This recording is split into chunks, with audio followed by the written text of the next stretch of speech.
কে কার সঙ্গে যাচ্ছে, আজ একদিকে কাল একদিকে, কোনটা ঠিকঠাক, এটা আমাদের চিন্তার বিষয় নয়।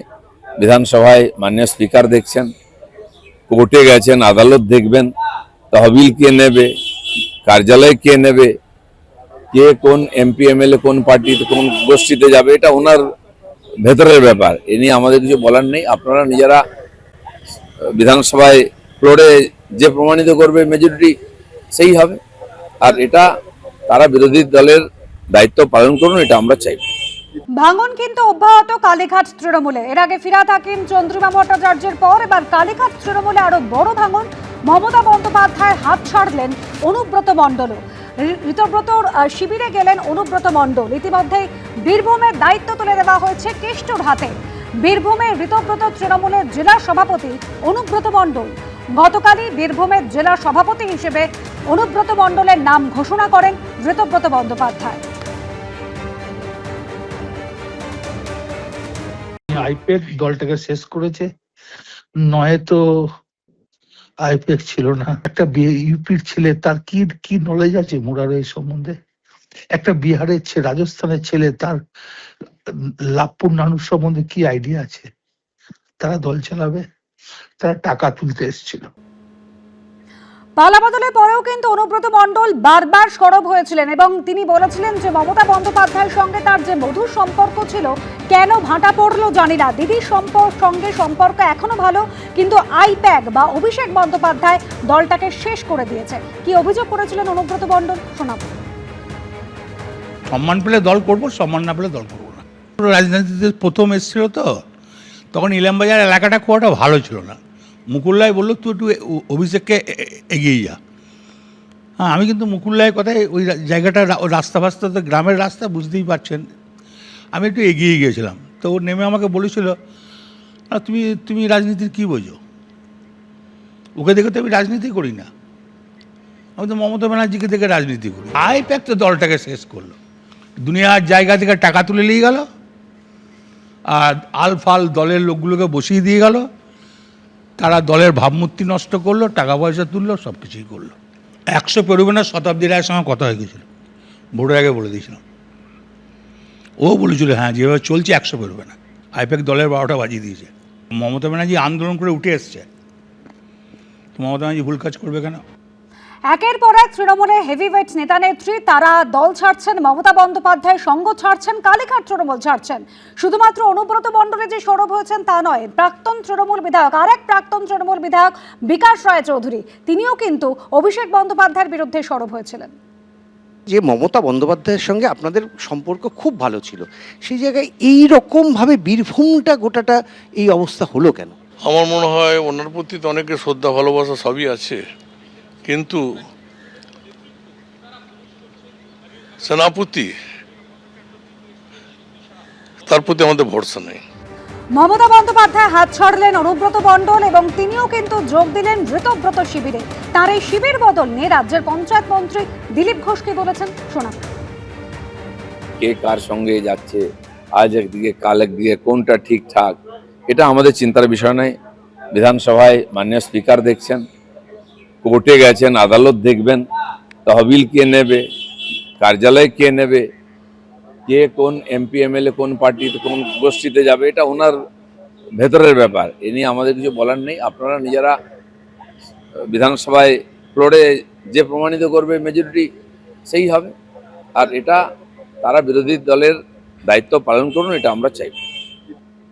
সিংহভাগ জেলার সভাপতিদের নাম ঘোষণা করেছে ঋতব্রত তৃণমূল। গতকাল ঋতব্রত তৃণমূলে বৈঠকে ঢুকতে দেখা যায় রাজ্যসভার প্রাক্তন সাংসদ শান্তনু সেন এবং প্রাক্তন মন্ত্রী জ্যোৎস্না মান্ডিকে। আর বিকেলেই রাজ্য কমিটিতে রাখা হয়েছে শান্তনু সেন এবং জ্যোৎস্না মান্ডিকে। শান্তনু সেনকে মুখপাত্রও করা হয়েছে। রাজ্য কমিটিতে নাম রয়েছে জ্যোতিপ্রিয় মল্লিকেরও। জাতীয় কর্মসমিতি রাজ্য কমিটির পর এবার জেলায় জেলায় সভাপতিদের নামও ঘোষণা করে দিল Ritabrata Trinamool. National working committee প্রতি মাসে মিট করবে, যা হবে ডেমোক্রেটিক্যালি হবে, গণতান্ত্রিকভাবে হবে, ইন্ডিভিজুয়াল কাল্টের বিরুদ্ধে কালেকটিভের লড়াই।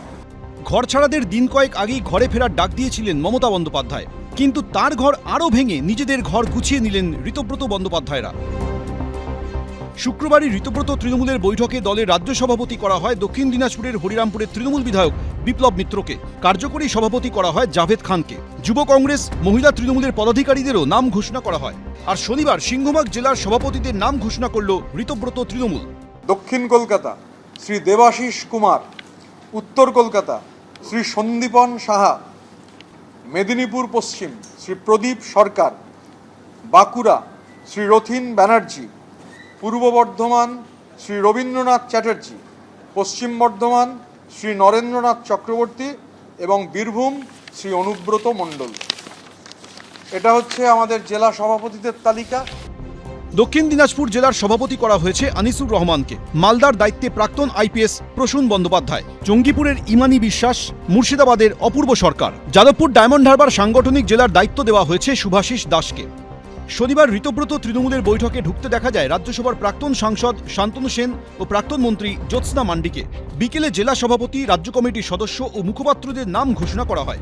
সেখানে রাজ্য কমিটিতে রাখা হয় শান্তনু সেন ও জ্যোৎস্না মান্ডিকে। শান্তনু সেনকে মুখপাত্রও করা হয়েছে। রাজ্য কমিটিতে নাম রয়েছে জ্যোতিপ্রিয় মল্লিকেরও। জ্যোতিপ্রিয় মল্লিক রাজ্য কমিটির সদস্য, সিদ্ধান্ত হয়েছে, ঘোষণা করা হয়েছে। Chief spokesperson Shri Prasun Bandyopadhyay.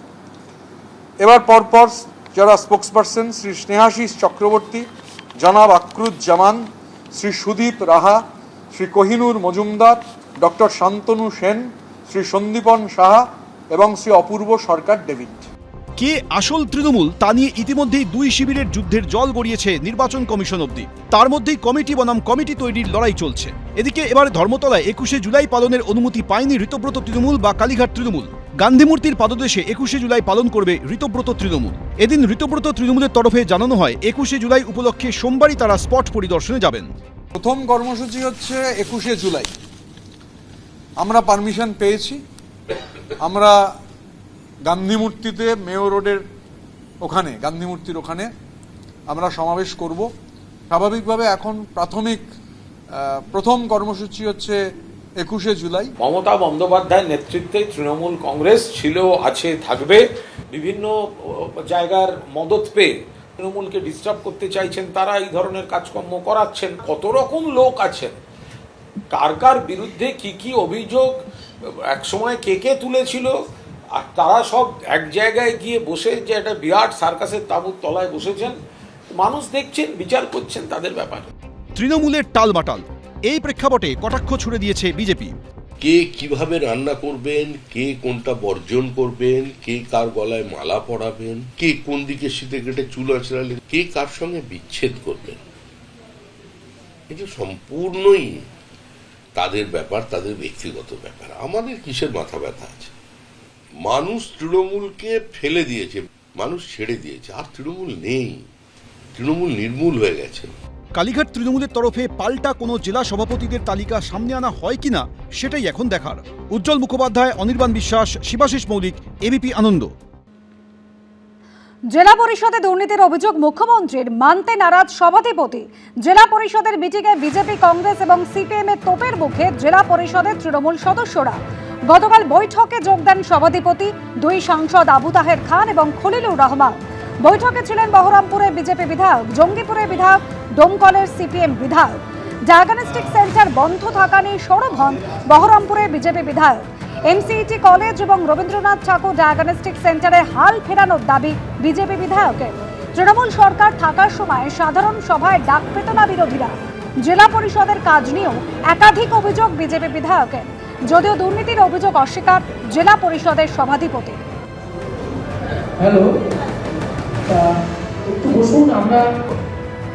ADM সাহেবকে অনেক কিছু সমস্যা নিয়ে সবাই কথা বলছে, কিন্তু মূলত আজকের যে মিটিং সেটা হচ্ছে 16 ফিনান্স, কিভাবে টাকা বরাদ্দ হবে, কোনটা কে কোন এলাকায় কিভাবে কাজ করবে, তার একটা স্কিম ফরম্যাটে জমা পাচ্ছে। তা সত্ত্বেও আরো অনেক কিছু আলোচনা আছে। আমার মূলত যে আলোচনা ছিল গত 2 বছর ধরে, সেই আলোচনার রেস্ট টেনেই আমি আজকেও এমইসিটি যে কলেজটা, সেই কলেজটা দীর্ঘদিন ধরে নষ্ট হয়ে যাচ্ছে। এই জেলা পরিষদের অধীনে আছে কলেজটা, মাত্র 286টা ছাত্র নিয়ে চলছে। অধিকাংশ অধ্যাপকের এখনো পর্যন্ত মাইনা নেই, কেউ 4 মাস পর, কেউ 5 মাস পর তারা মাইনা পায়। কেন এখনো পর্যন্ত কোর্টের অধীন হয়ে আছে এর জবাব তো জেলা পরিষদকে দিতে হবে। কেন দিতে পারছে না জেলা পরিষদ? এবিপি আনন্দ, এগিয়ে থাকে, এগিয়ে রাখে।